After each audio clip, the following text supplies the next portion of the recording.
Mesdames, Messieurs, bonjour. Bienvenue à Repères de mémoire. La fin du 19e siècle ne sera pas de tout repos pour les gens de Drummondville. Mais heureusement, avec l'arrivée de 1900, des années 1900, on sent un nouvel élan qui est imprimé de la part des industriels, des commerçants, des hommes d'affaires locaux. Mais cet élan, il est d'abord et avant tout donné par l'arrivée ici d'une entreprise, la Southern Canada Power, qui va construire 2 barrages et qui va se mettre à produire de l'électricité. Et qui surtout va se mettre à rechercher et à faire venir ici des entreprises qui vont consommer cette électricité et qui donc vont rentabiliser sa production. Mais avant d'entrer de plein pied dans cette partie du 20e siècle, faisons un bref retour sur la fin du 19e siècle. Nous l'avons vu lors de la précédente émission, c'est seulement dans les dernières décennies du 19e siècle que Drummondville a commencé à manifester certains signes de vitalité. Encore qu'il se soit trouvé des gens au cours des années 1870 pour prédire un plus brillant avenir à une petite agglomération née de l'implantation sur la rive droite de la rivière Saint-François d'une scierie et d'une tannerie. Il faut dire que les 2 entreprises étaient toutes 2 florissantes au début de leur exploitation, la scierie produisant en 1875 2 millions de pieds de bois et la tannerie quelques 400 tonnes de cuir.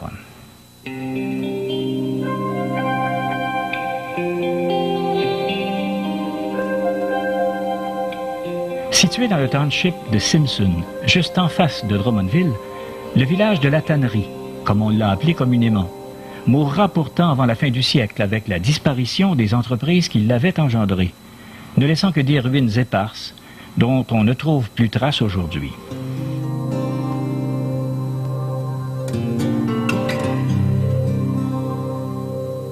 Au cours des belles années du village de la tannerie, encore et toujours on traversait la rivière à la hauteur du chemin Saint-Georges, à l'aide d'un bac ou de frêles embarcations.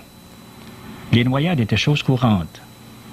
Et ce ne sera finalement qu'en 1885 qu'un pont d'acier plus solide sera enfin érigé plus en amont, à l'endroit même où se situe aujourd'hui le pont Curé-Marchand. Sa construction sera accueillie avec la plus grande satisfaction par les résidents de la Rive-Nord, au premier rang desquels figurait Robert James Miller, propriétaire d'une jolie maison érigée aux abords du pont et qui est toujours fidèle au poste aujourd'hui, habilement restaurée par ses propriétaires actuels. On le sait, c'est l'arrivée d'un premier chemin de fer en 1871 qui marqua le timide début de désenclavement de Drummondville. Venant de Sorel par Yamaska, Saint-Guillaume et Saint-Germain, le chemin de fer de la compagnie Richelieu-Drummond and Athabasca Counties Railway entrait à Drummondville en traversant du sud au nord le parc industriel actuel, virait brusquement à droite pour franchir la rivière Noire, rebaptisée depuis rivière Saint-Germain, traversait le chemin du 3e rang, le boulevard Saint-Joseph d'aujourd'hui, longeait les rues Hébert et Dorion actuelles, puis à la hauteur de l'actuelle voie du CN, obliquait vers le sud en se divisant en 2 embranchements. L'un se dirigeant vers l'avenir, que l'on appellera la petite ligne, et qui ne sera partiellement en opération que de 1882 à 1894.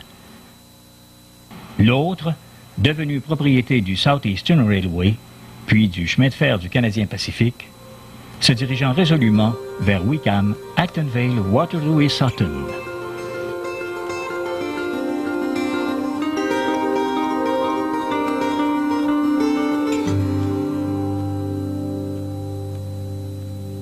Responsable en bonne partie de l'installation ici des forges de la John McDougall & Company, le Southeastern Railway fut rejoint quelques années plus tard par le Drummond County Railway, qu'avaient fait construire des marchands de bois de la région pour pouvoir mieux écouler leur production.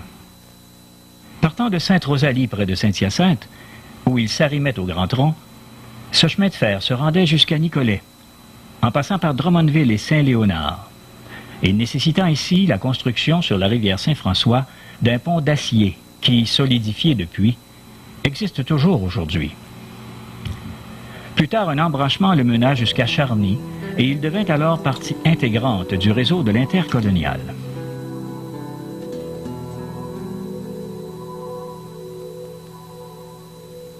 Dans les années 1880, une scierie était opérée par Henri Vassal sur la rive gauche de la rivière, à l'endroit où se trouve aujourd'hui le parc Sainte-Thérèse.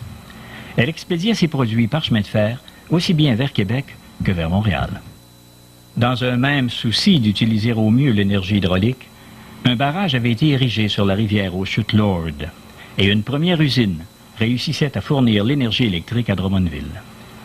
De même, un premier réseau d'aqueducs avec des canalisations de bois puis de fer avait commencé à desservir la petite communauté. Des entreprises manufacturières ont aussi fait leur apparition. Quelques-unes auront du succès, comme par exemple la fabrique de voitures Pépin, installée à l'intersection des rues Cockburn et Lindsay, et qui disparut vers 1930, lorsque la voiture automobile remplaça définitivement la voiture hippomobile. Mais en tout état de cause, manifestement, Drummondville s'équipait lentement mais sûrement pour mieux entrer dans le 20e siècle. À notre tour maintenant d'entrer de plein pied dans le 20e siècle en reculant de 100 ans. Le mouvement amorcé à la fin du 19e siècle va aller s'accentuant au début du nouveau siècle. Et on assiste à une importante mutation dans la nature même des entreprises. C'est-à-dire qu'on passe graduellement de la fabrique plus ou moins artisanale à l'usine de plus grande envergure. Ce seront pour plusieurs encore des entreprises à durée très éphémère, telle la manufacture d'allumettes Improved Match Factory, qui opérera de 1905 à 1922, ou telle la manufacture de pinces à linge de Demers Clothespin, située sur la rue des Forges entre les rues Brock et Lindsay, ou telle enfin la Drummond Shirt, une fabrique de chemises qui, installée sur la rue Saint-Jean, sera relayée en 1919 par la H.W. Cossard, une manufacture de corsets, puis par la Dominion Hosiery.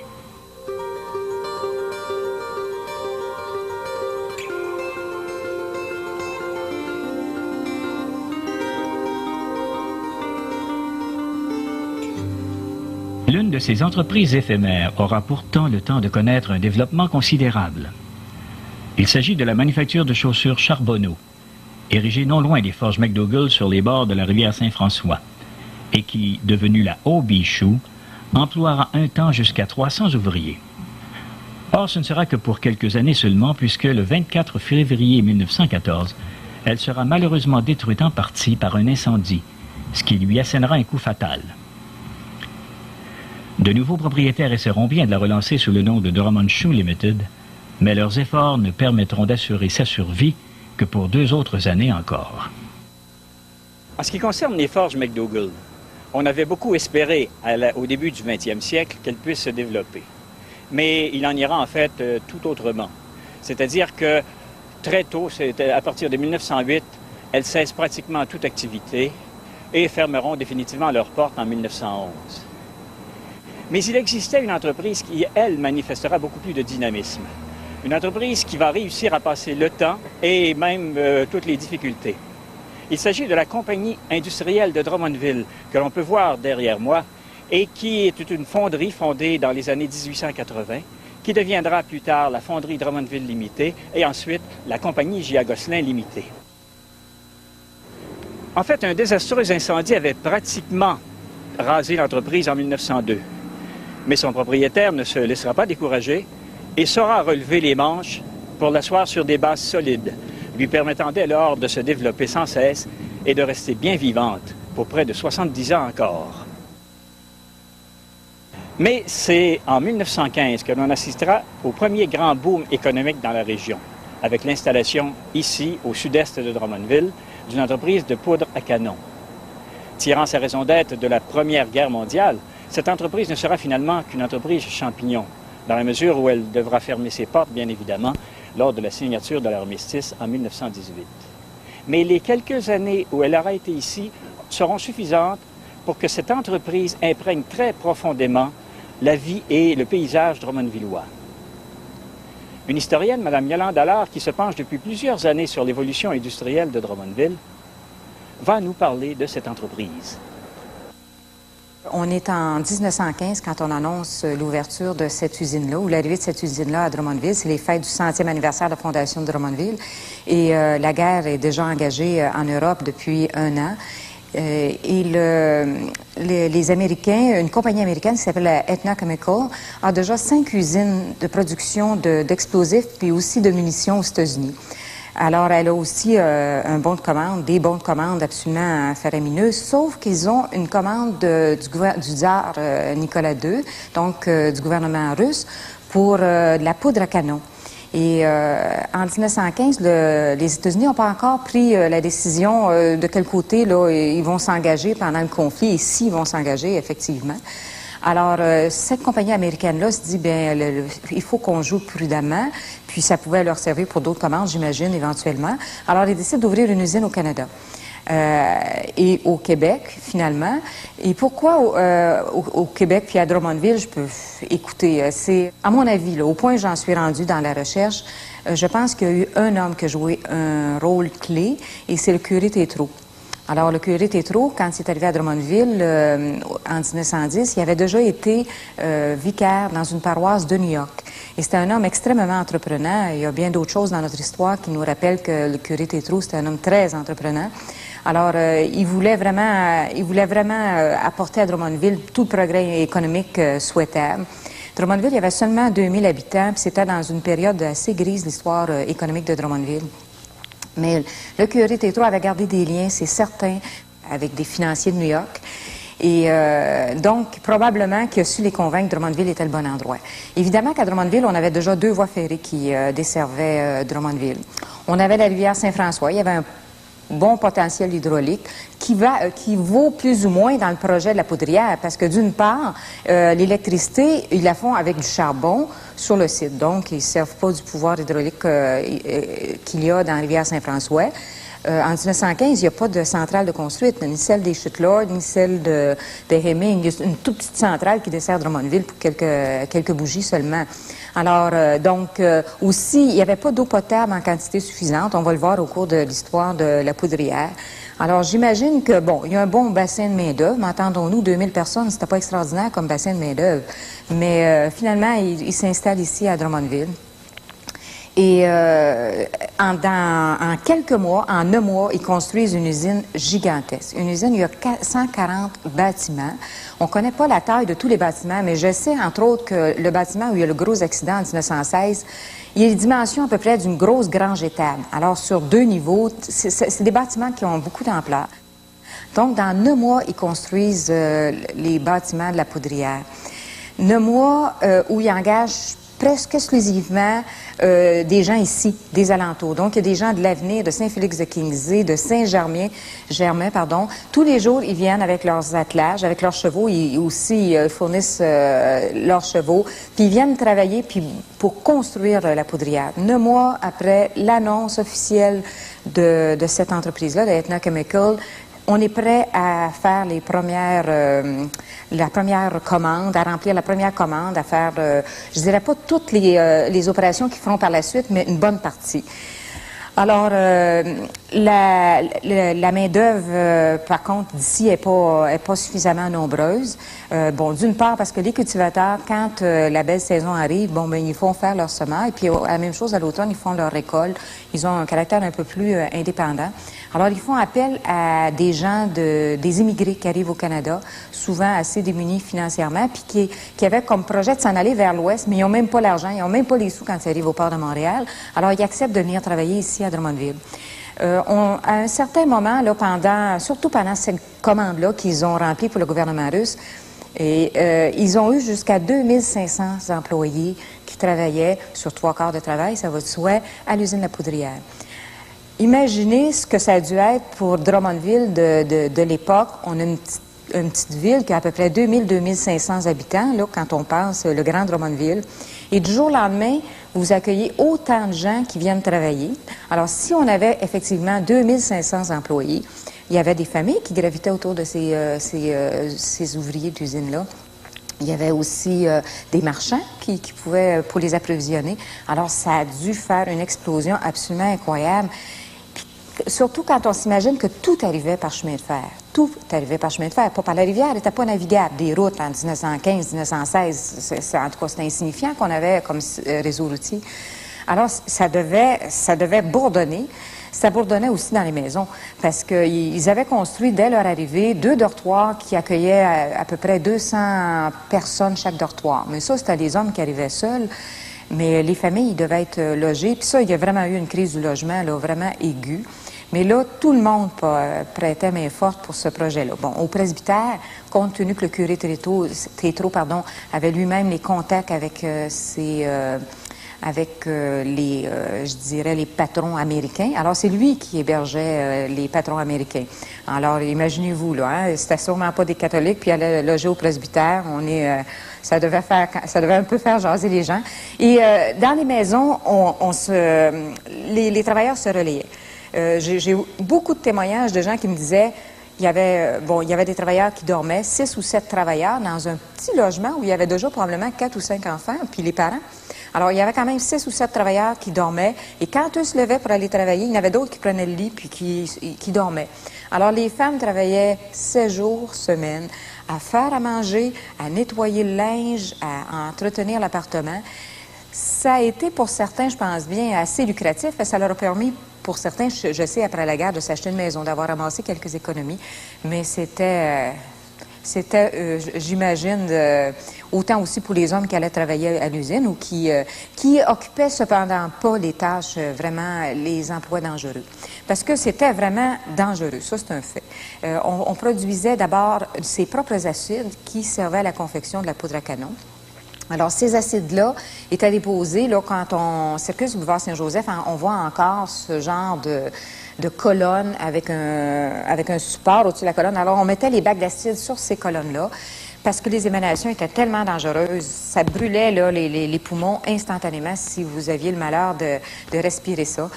Les gens qui travaillaient d'ailleurs sur la ligne d'acide devaient porter des vêtements de caoutchouc parce que semble-t-il que immédiatement les vêtements étaient perforés. Alors il y avait des vêtements de caoutchouc spécialement fabriqués à cette fin-là. Il y a eu des accidents absolument morbides, entre autres des gens qui ont tombé dans le bac d'acide ou qui, un membre ou 2 membres, alors là c'était des blessures absolument sans issue, finalement, des gens qui restaient invalides pour le reste de leur vie s'ils survivaient. On avait aussi la partie où on fabriquait la poudre. Cette partie-là, ça s'explosait pour un rien. Alors, on avait pris la précaution que les chariots qui transportaient la matière première d'un hangar à l'autre pour chacune des étapes là, de la fabrication, ces chariots-là circulaient sur des rails, mais en bois. Alors, pour éviter que des étincelles puissent finalement engendrer un incendie ou une explosion. On avait aussi on avait un système des pompiers. Là, je peux vous dire que rapidement, ils pouvaient répliquer. Il y avait des réserves d'eau partout pour pouvoir éteindre les feux dès que ça s'annonçait. On sait qu'en 1916, ça a été l'accident qui vraiment là, a frappé la mémoire là, de tout le monde. Et tout compte fait, on entend toujours parler des centaines de morts et de blessés, mais si on lit les journaux de l'époque, c'est la presse, la Tribune. Tous les jours, ils nous donnent le décompte des blessés dans les hôpitaux, parce que les blessés ont été transportés dans un wagon jusqu'à Montréal, puis ont été pris en charge par 3 hôpitaux différents. Et là, c'était des blessures très, très graves. Et presque tous les jours, là, je dirais pour une couple de semaines, ils nous font rapport des gens qui décèdent suite à ces blessures-là, puis finalement, ceux qui vont s'en sortir. Et tout compte fait, il y a seulement 13, mais c'est beaucoup, là, mais c'est quand même 13 décès, puis il y a 7 survivants. Je peux vous dire que le lendemain de l'explosion, déjà à New York, le New York Times parle de l'accident de Drummondville et décrit l'accident, puis assez fidèlement par rapport à ce qu'on peut lire à l'époque. La Aetna Chemical a connu cette première année-là, quand ils ont une commande pour le gouvernement russe. C'était nettement la meilleure année financièrement. Par la suite, on sait que là-bas, en Russie, le régime change. Alors là, ils reçoivent plus aucune demande du gouvernement russe. Puis je dois aussi ajouter qu'il y a eu le comte Spiridovski qui a été ici toute l'année 1916 pour vérifier la qualité de la commande. Il fallait, bien sûr, il ne pouvait pas attendre rendu là-bas pour voir si la poudre était bonne ou moins bonne, bien qu'ici aussi, on avait un canon pour les tests balistiques là, qui étaient faits sur place. Alors lui, il était sur place pour approuver la marchandise avant qu'elle soit acheminée à la gare, puis au port d'Halifax, puis ensuite est expédiée en Russie. Alors cette commande-là, ça a vraiment parti l'entreprise. Ça a été une bonne année. Par la suite, là, les conflits ont commencé. Cette compagnie-là américaine a tenté d'avoir d'autres commandes par le gouvernement canadien. Et le gouvernement canadien, les contacts qu'ils avaient là-bas, en Europe, le type de poudre qui était utilisé, c'était pas celui qui était fait à Drummondville, en tout cas pas avec l'équipement qu'ils avaient et puis la technologie qu'ils utilisaient. Et la compagnie aux États-Unis a eu beaucoup de déboires financiers. Donc, ça allait qu'à un cas. On avait des fois 6 mois, 1 an qui n'avaient pas, que c'était à peu près rien. Là, alors là, les ouvriers, il n'y avait pas à l'époque de ce qu'on appelle maintenant l'assurance chômage. Là. Alors, ils quittaient Drummondville. Puis, quand ça reprenait, il y en arrivait d'autres. Donc, il y avait un roulant assez fort au niveau de la main-d'œuvre. Et ça ferme, la fin de la guerre, c'est en novembre 18. Ils finissent d'écouler toute la matière première qu'ils ont et l'usine ferme définitivement en 1919. Puis à l'époque, il y a seulement 250 employés, là. Il n'y a presque plus personne. En janvier 1919, donc, la Aetna Chemical ferme définitivement ses portes. Mais un village était né, qu'on appellera Henri-Vassal, par la suite Saint-Simon, mais finalement que d'aucuns continueront à appeler le village de la Poudrière.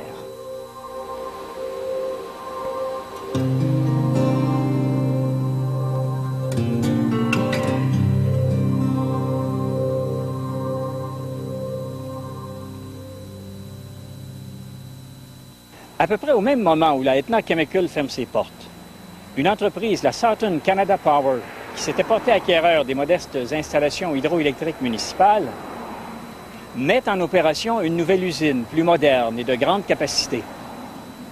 La compagnie avait de fortes ambitions, soit rien moins que fournir l'énergie à la plus grande partie possible du territoire des cantons de l'Est. Ses dirigeants avaient très vite reconnu tout le parti qu'ils pourraient tirer de l'énergie engendrée par les rapides Spicer. Lord ou Hemming, qui barrait la rivière aux environs de Drummondville.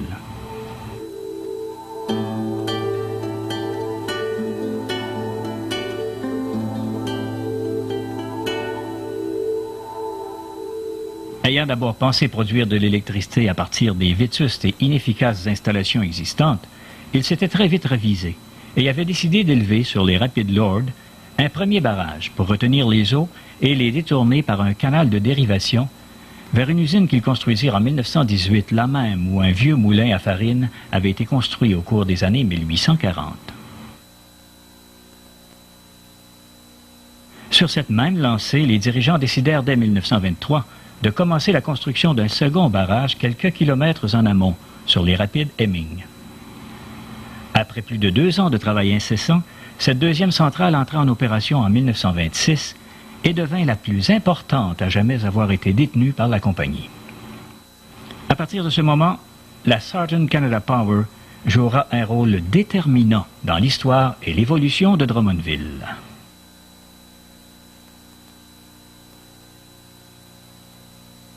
En fait, les dirigeants de la Southern Canada Power ont très vite compris que le régime des crues et étiages de la rivière Saint-François ne leur permettrait pas de produire autant d'énergie électrique qu'ils auraient souhaité. Très vite, ils ont su qu'ils devraient acheter plutôt de l'énergie de la Shawinigan Water and Power, ce qui bien sûr signifiait une baisse assez importante de profit dans la mesure où l'énergie qu'ils achetaient leur coûtait plus cher que l'énergie qu'ils produisaient. Dès lors, leur politique fut toute tracée. Comme la fourniture d'énergie aux particuliers était plus rentable que la fourniture aux usines, ils chercheraient à attirer ici de l'industrie légère, mais à très forte demande de main-d'œuvre. Et tout naturellement, ils se sont tournés vers l'industrie textile. Et de leur bureau de Montréal, voire de New York, ils se sont mis à faire du démarchage et à aller chercher les dirigeants d'entreprises du textile pour les amener ici à Drummondville. Et dès 1919-1920, leur démarche a rapporté les dividendes escomptés. Tant et si bien d'ailleurs que de 1919 à 1926, Drummondville sera littéralement envahi par des usines de textiles. Ce sera d'abord la Butterfly Hosiery Company Limited qui érigera sur le site des forges McDougall, désormais disparues, une manufacture de bas de soie pour dames. Puis en 1920, la Jenks Canadian Company ou Jenks Tire Fabric Company construira à son tour une usine où elle produira la toile entrant dans la fabrication des pneus. Mesurant 40 mètres de largeur sur 177 de longueur, l'édifice sera alors le plus imposant à jamais avoir été érigé à Drummondville. Après quelques années, l'entreprise sera vendue à la Dominion Textile Incorporée, qui, opérant dès lors sous le nom de Drummondville Cotton Company Limited, deviendra, lors de la Seconde Guerre mondiale, le plus gros manufacturier de ficelles et de cordes, de coton et de lin de tout l'Empire britannique. Viendra ensuite, en 1923, une entreprise de teinture des tissus, la Dominion Silk Dyeing Company, qui s'installera tout près de la Butterfly et sera ensuite rejointe par une société sœur vouée à la teinture de ces mêmes tissus. L'année suivante, c'est la Louis Russell & Company, une entreprise spécialisée dans la fabrication de tissus de soie naturelle haut de gamme, qui construira à son tour une usine.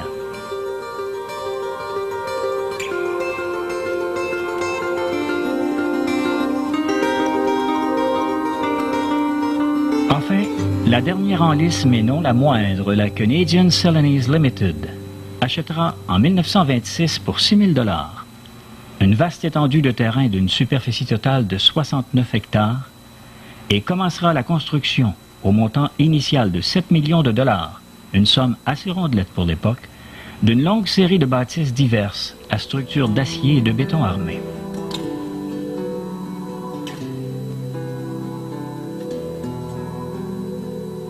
La Celanese, comme on l'appellera familièrement, abandonnera très vite la seule fabrication du fil d'acétate pour plutôt teindre et tisser elle-même ses propres tissus. De 1927 à 1935, le nombre de ses employés passera de 300 à 2500 et ne cessera d'augmenter par la suite jusque vers 1950.